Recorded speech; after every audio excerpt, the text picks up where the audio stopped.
E aí pessoal, beleza? Como vocês estão em mais uma semana de quarentena? Espero que todos estejam bem e bem alimentados. Bom, primeiro peço desculpas pelo áudio, continua não estando dos melhores, agora tá chovendo ainda, esperei a chuva passar, mas pelo jeito não vai. Mas assim, seguimos e vamos continuar conhecendo um pouquinho mais de Roma. Então, só recapitulando, Roma é uma cidade que formou um grande império, situada na Península Itálica, bem no meio daquela botinha que é a Itália. E ela começou como uma monarquia, até que os líderes, chamados patrícios, eles se unem e formam um sistema de governo que é chamado de república. Essa república é expansionista, encontra outros inimigos, dentre eles Cartago, que foi seu maior rival na época da república, e continua a expandir seus territórios, baseando sua economia principalmente em mão de obra escrava e no comércio dentro das províncias, certo? E então, o panorama muda com o surgimento do Júlio César, que foi um grande general, que acabou acumulando muito poder em suas mãos e conseguiu controlar o Senado. E seu filho, Otávio Augusto, torna-se o primeiro imperador. Então vamos lá, vamos descobrir o que aconteceu agora com Roma em seu auge. Bom, a gente divide a parte de império em duas partes, certo? O Alto Império e o Baixo Império. O Alto Império é a parte de maior glamour, é a parte mais recordada do Império Romano. É nele que tem os grandes nomes de imperadores como Otávio Augusto, que foi o primeiro, Nero, que é um imperador extremamente famoso porque durante seu reinado ocorreu o grande incêndio de Roma, que destruiu quase que a cidade inteira. Ele é famoso por ter sido um dos principais caçadores de cristãos. Ele era extremamente implacável com essa nova religião que estava surgindo. E também temos Calígula, que é famoso devido à sua loucura. Existem diversos relatos de como ele se comportava de maneira perturbadora, ou então que ele colocava medo nas pessoas que estavam próximas. E uma das passagens mais interessantes é que ele tentou nomear seu cavalo como um senador e como um sacerdote. Foi um imperador extremamente polêmico que morreu assassinado, certo? Não recomendo vocês a procurarem um filme com o nome de Calígula, certo? Não procurem. Mas como assim, imperadores assassinados, Roma pegando fogo? Bom, pois é. Na verdade, o imperador ele não tinha todo o poder em suas mãos. Quem tinha o poder era o exército. Sim, o exército. O exército que se fortaleceu muito ao longo das campanhas militares expansionistas. A gente vai ver daqui a pouco como o território romano ficou grande na época do Império. E com um Império grande, você precisa de um exército muito grande. Então a força do exército romano era de mais de 300 mil homens. Então os militares, eles tinham uma voz de comando muito forte dentro do Império agora. Muito mais do que o Senado. E o imperador era aquele que mandava no exército. Então, diversos momentos da história, você tem ou assassinatos, ou intrigas, ou militares assumindo o poder. Então, o poder efetivamente está nas mãos dos militares, beleza? Também, outro fator importante foi a criação da guarda pretoriana, que foi a elite da elite dentre os centuriões romanos selecionados para serem a guarda pessoal do imperador. Então, eles andavam junto do imperador e eram seus fiéis confidentes. Isso dava um grande prestígio para esses soldados, mas não só por eles serem muito fortes, mas sim por eles também terem um grande acesso à política. O imperador ouvia a sua guarda pretoriana e a guarda pretoriana tinha toda a oportunidade de trair ou mentir para o imperador. Então é mais uma amostra de como o exército detinha o poder do império. Mas então, foi o fim do Senado? Não exatamente. O Senado continuou existindo, os seus cargos foram mantidos e a sua função só foi diminuída. Como assim diminuída? Bom, eles passaram a ser muito mais administradores do que tomadores de decisões. Eles eram responsáveis por administrar toda a península da Itália, então eles decidiam como seriam gastos os recursos, como que os impostos arrecadados deveriam ser gastos dentro da população, e eles também agenciavam as províncias não militarizadas, que eram aquelas províncias responsáveis por fornecer soldados e por fornecer alimentos. E assim, eles mantinham esses pequenos cargos, mas que ainda tinham um grande prestígio dentro da população. E assim se explica a nova estrutura social que foi estabelecida dentro do Alto Império. Acima de todos, nós temos o imperador, certo? Então ele vai ficar acima da pirâmide, ele e o seu exército. Porque eles tinham privilégios à parte, dependendo da posição que você ocupasse dentro do exército. Se você fosse um general, um líder de pelotão, você chegava cada vez mais próximo das decisões políticas. Mas dentro da estrutura social não militar, nós tínhamos no topo a porção senatorial. O que vem a ser a porção senatorial? O próprio nome diz, eram os senadores, eram aqueles patrícios que tinham grandes terras e continuavam se elegendo para os cargos de senadores. Eles ainda conseguiam fazer leis, eles ainda conseguiam decidir algumas coisas para a população, mas eles tinham muitos privilégios, eles eram muito ricos, eles tinham acesso a vários lugares, eles eram muito bem vistos. E todos esses privilégios eram dados pelo imperador. Então, quanto mais privilégio o imperador dava, mais o Senado se tornava refém do imperador. Porque se o imperador cortasse os privilégios e falasse, não, você não vai mais receber auxílio nenhum, você não vai mais receber segurança, ele não seria mais um senador, ele seria só mais uma pessoa normal. Então, eles apoiavam o imperador para continuar recebendo essas regalias. Abaixo nós temos os equestres, que são os comerciantes ricos, é aquela parte dos plebeus que tinham uma grande fortuna, que faziam viagens marítimas, que mantinham comércio, eram realmente plebeus que não eram senadores, não tinham terras para ser os patrícios, mas eles eram muito ricos. Foi a classe em que o imperador mais tentou se aliar, por causa que as riquezas dessa parcela da população eram de extrema importância para o império. Então, como que o imperador poderia conquistar essas pessoas? Simples, ele começou a fornecer cargos públicos. Esses equestres não seriam senadores, mas eles teriam cargos públicos como transportador oficial, ou então como coletores de impostos, ou responsáveis por algumas tarefas do cotidiano. Eram cargos bem remunerados, eram cargos de importância social elevada, e satisfazia essa parcela da população. E na base, onde você tinha a maior parte da população, onde estavam a maioria dos plebeus, nós tínhamos como a melhor medida de controle para manter a paz, para você não causar uma série de conflitos civis, a política do pão e circo. A gente já viu um pouco dela na última aula, e ela se mantém, e dessa vez mais acentuadamente, nessas épocas que você tem o surgimento de grandes arenas, como o Circo Maximus, que era uma arena de corridas muito grande, destinada basicamente ao entretenimento. Você também tem as arenas de gladiadores, com grandes lutas, e não só lutas entre pessoas até a morte, mas lutas com animais, lutas com grandes pelotões encenando algumas batalhas. Existem até relatos de alguns coliseus que conseguiam colocar água na sua base para que simulassem algumas pequenas batalhas navais. E sem falar as corridas de biga. As corridas de biga que são basicamente a nossa Fórmula 1, só que com cavalos e muito mais emocionante, porque Fórmula 1 é um saco. Bom, como prometido, aqui nós podemos ver o Império Romano em sua máxima extensão. Então, aonde a gente vê beijinho era a parte que era conquistada pela República, certo? Olhando dessa parte bege, a gente consegue ver a política que os senadores adotaram, que era a política do Mare Nostrum. A política do Mare Nostrum eu não comentei na última aula, mas eu vou explicar para vocês agora.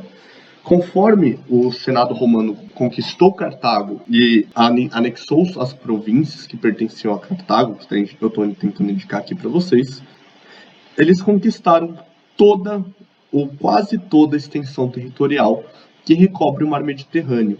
E assim foi instaurada a política do Mare Nostrum, ou seja, o mar é nosso. Então quem comandava todo o comércio marítimo nessa região eram os romanos, e assim eles acabaram enriquecendo e tendo contato com outras cidades. Agora, com o Império, toda essa parte em verde começa a ser anexada, então a expansão territorial é muito grande. Como vocês podem ver, eles chegaram até a conquistar a Grã-Bretanha e a ilha da Irlanda, certo? Bom, mas que consequências que isso trouxe? A primeira é uma economia extremamente escravista. Como as conquistas militares estavam no seu auge, diversos povos eram derrotados e acabavam se tornando escravos. E esses escravos eram destinados à plantação ou a outras formas a outros trabalhos para que eles suprissem as necessidades de Roma. Agora, os produtos não eram mais provenientes todos de Roma, mas sim eram de suas províncias, como, por exemplo, grande parte do trigo provinha da província do Egito, que era extremamente rica e fértil, e que havia sido conquistado por Otávio Augusto. Você também tem uma arrecadação pesada de tributos, então cada povo conquistado deveria pagar tributos para Roma, para que Roma administrasse seu exército. Ou seja, quanto mais você expandia, mais exército você necessitava e por isso mais tributo você arrecadava. O comércio dentro das províncias também foi favorecido, então a classe mercante tornou-se ainda mais rica fazendo comércio dentre as diversas extensões do império. Então você tinha mercadores que pegavam o trigo aqui no Egito e eram responsáveis por levar até Roma e de Roma seguir viagem e levar alguma coisa para alguma tropa que estivesse nas Ilhas Britânicas, beleza? O domínio do mar Mediterrâneo, que é o Mare Nostrum, e o exército ficava estabelecido nas fronteiras para evitar a retomada de povos bárbaros, sendo os povos bárbaros todos aqueles que não eram romanos, por isso eles eram chamados de bárbaros, e para estabilizar a população que havia sido anexada, por causa que você não pode simplesmente matar toda a população ou tornar toda uma população escrava. Então esses novos territórios anexados ficavam sob o domínio do exército para que esse garantisse a paz civil, que era a Pax Romana.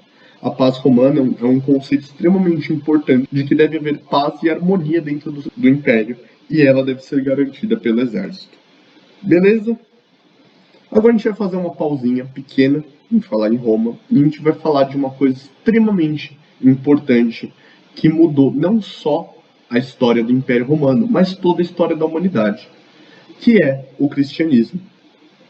O cristianismo foi uma religião que surge com a morte de Jesus, ou Cristo. Cristo é uma palavra latina para sagrado, então quando a gente fala Jesus Cristo, é Jesus o sagrado. E quem foi Jesus, o Cristo? Bom, ele foi um judeu que se disse o Messias. O Messias, pela tradição judaico-cristã, é aquele que vem à Terra sendo o Filho de Deus que ia guiar o povo hebreu para o reino prometido. E a sua palavra dizia que o reino prometido não estava aqui na terra, mas sim que o reino prometido era o reino dos céus. Então ele dava uma importância muito maior para o pós-vida, para a sua alma após a vida, do que para as coisas que aconteciam na terra. Por isso tem várias passagens dizendo que a sua alma deve ser pura e a sua alma pura reflete as suas ações aqui na terra. Então era uma religião que pregava muito mais o amor ao próximo e o cuidado do que o acúmulo de poder. Outra coisa importante é o caráter universal do cristianismo, porque diferente da tradição dos judeus, os judeus eles são uma comunidade fechada em si. Você não pode simplesmente falar assim, não, agora eu quero ser um judeu. Não, o judeu é um povo. Mas, nessa nova religião, nesse cristianismo que surge, a salvação é universal. Basta você crer e seguir os ensinamentos passados por Jesus e você vai alcançar a salvação, você vai alcançar o reino dos céus. Então, torna-se algo possível para todos, não só mais seleto a um grupo de indivíduos ou alguma parcela privilegiada. Bastava você praticar o desapego material, o bem pelo outro, que você conseguiria a recompensa divina.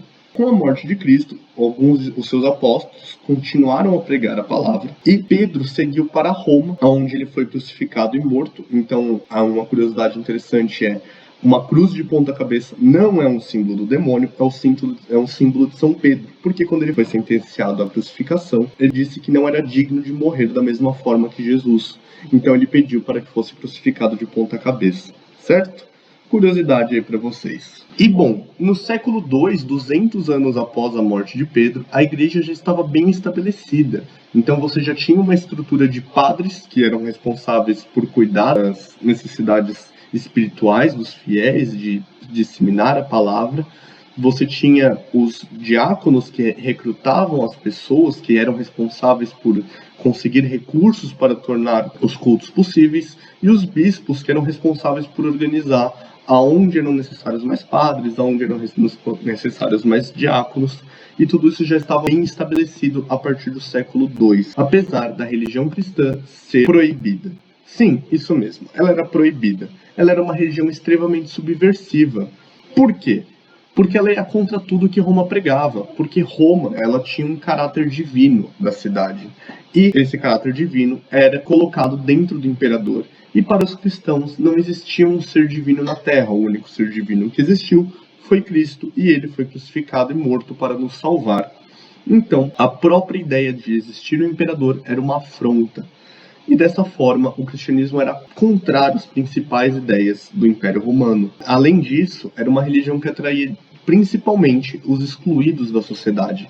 Porque, bom, os escravos, eles não tinham uma visão de ascensão social e os pobres também dificilmente saíram da sua condição de pobreza. Mas para as pessoas que não têm nada, a ideia de que quando elas morrerem elas vão ser recompensadas se elas forem boas é extremamente valorosa, muito mais do que um rico que tem seus privilégios e não sabe fazer o bem ao próximo porque está cego pela sua riqueza. Então as pessoas marginalizadas, incluindo as mulheres que não faziam parte da vida política ativa, eram os que mais procuravam conhecer e entender essa nova religião que surgia dentro do Império. Outra coisa que auxiliou foi justamente o fato de dizer que era algo proibido. Por exemplo, eu acabei de falar para vocês não procurarem o filme do Calígula. Eu tenho certeza que vocês estão se coçando para saber por que eu falei para vocês não procurarem, e eu tenho certeza que assim que vocês fecharem essa aula, alguns vão olhar, mesmo recomendando não façam, beleza?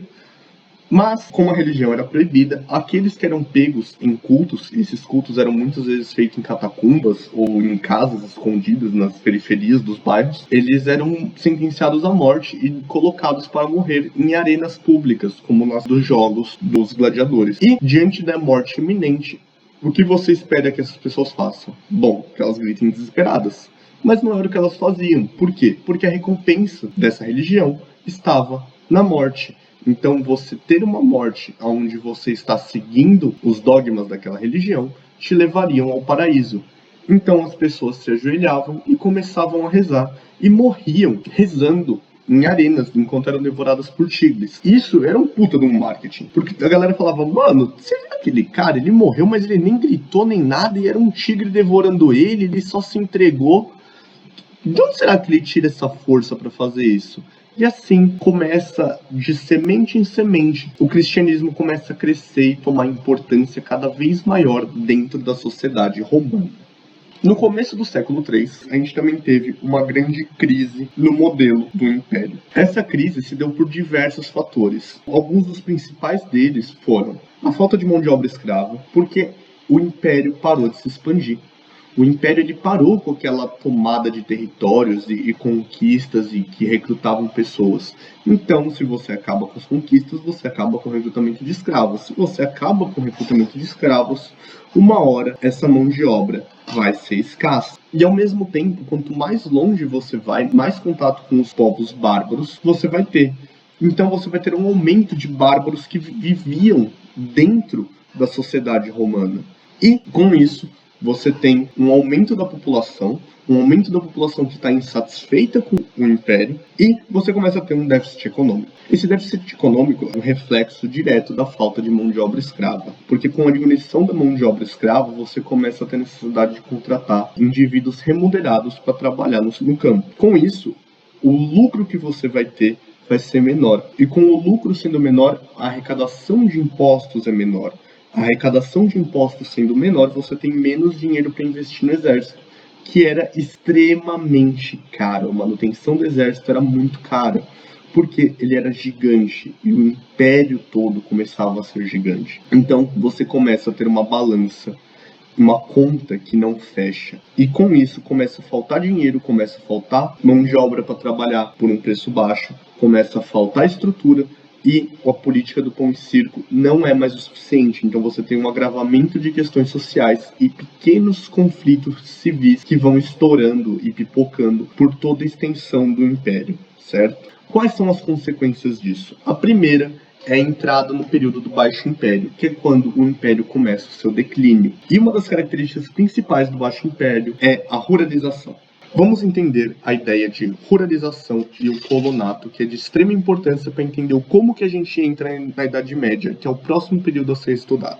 As cidades começam a entrar em crise, começa a faltar soldados para garantir segurança, os impostos começam a ficar mais caros, os produtos começam a ficar mais caros e a cidade começa a ficar um lugar inviável para a população mais baixa viver. Então eles começam a migrar para o campo. Por quê? Porque no campo há oportunidade. Enquanto diminui a quantidade de mão de obra escrava, aumenta a demanda de trabalhadores assalariados. Então, as pessoas começam a migrar para o campo. E nesses campos existem as vilas romanas. As vilas romanas nada mais são do que os grandes latifúndios, são grandes acres de terra que são cultivados e estão nas mãos de uma única pessoa. E essa pessoa recrutava colonos para trabalhar para ela. Daí a ideia de colonato, que eram os trabalhadores rurais arrendados que trabalhavam nessas vilas. Então as vilas começam a ter uma importância política muito grande, por causa que várias pessoas estavam dentro de uma pequena área sob o domínio de uma única pessoa. E você descentraliza o poder. O poder não fica mais só na mão do imperador, fica dentro da mão dessas pequenas vilas. Essas vilas têm uma importância muito grande. E o exército já não consegue mais fazer o papel de manutenção para saber ou resolver todos os problemas sociais. Outro problema, com a falta de dinheiro para o exército, você tem uma diminuição nos pagamentos e para de ser tão interessante você se alistar no exército. Então o exército começa a diminuir. Com o exército diminuindo, você tem a necessidade de contratar novos soldados. Só que quem vai aceitar trabalhar no exército romano por um salário baixo? Os bárbaros. Sim, os povos bárbaros, eles começam a ser recrutados. Então vejam, eles tinham esses nomes bárbaros porque eles não eram romanos, eles não tinham uma instrução romana, eles tinham costumes diferentes.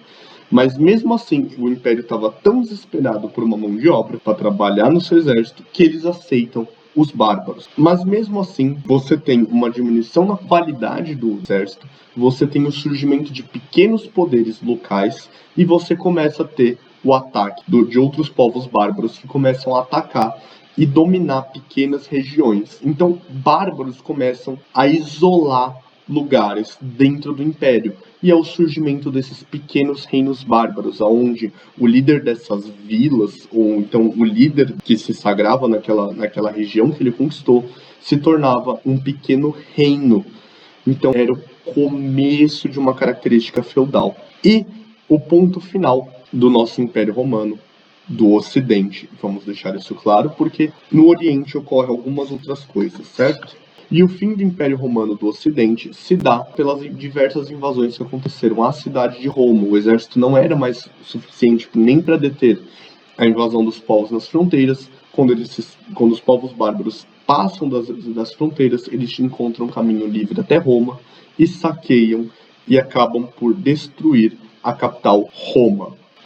Bom, não é o fim totalmente do Império Romano, por causa que o imperador Constantino, um dos últimos imperadores, ele promove o Edito de Milão, que é uma carta que legaliza o cristianismo como religião dentro do Império Romano, e coloca outra capital no Império, que é a capital de Constantinopla. Constantinopla, que é uma cidade que fica muito mais próxima da Grécia. E essa região oriental do Império Romano, ela é muito rica e acaba resistindo a esse fim que a gente acabou de falar.